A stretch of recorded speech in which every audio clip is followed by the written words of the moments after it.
Hello again. In the last few videos, I've been looking at stage presence, this sort of slightly intangible thing that is a sort of aura or a magnetism that people have on stage, or I should say, some people have on stage. So hopefully you are looking to improve your stage presence. If you haven't seen the previous videos in this series, you don't have to go back and watch them. This is a standalone video, but you'll find them in the newsletter playlist here on my YouTube channel. While you're here, why not hit the subscribe button so that you know that you'll get notified every time I release new content. Now, one of the important elements of stage presence is eye contact. You need to have eye contact with your audience, or at least every member of that audience needs to feel as if they've had eye contact with you. Now, if you are speaking in a small meeting room, chances are you probably can and should make eye contact with every single person there.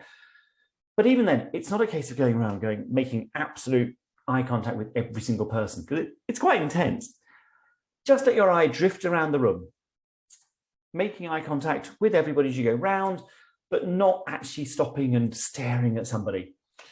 Just let your eye pass over them and they'll feel as if they've had eye contact with you.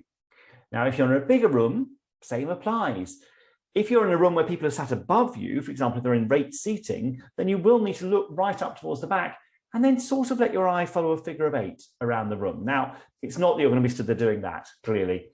You're just going to let your eye drift around to different parts of the room. Try to avoid settling on a certain person and just looking constantly at them. It's very easy if there's one person who is smiling at you, for example, or one person who's looking really grumpy, just to focus on them. You need to make sure that everybody feels they've had eye contact, because if they haven't had eye contact with you, you haven't got stage presence as far as they're concerned.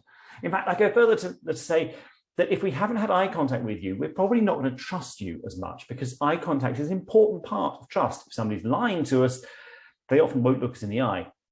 So practice. It really is something you can practice when you are speaking to make sure that everybody in the room has had eye contact with you, whether that's a room 4 of 5 people or several hundred in a big auditorium.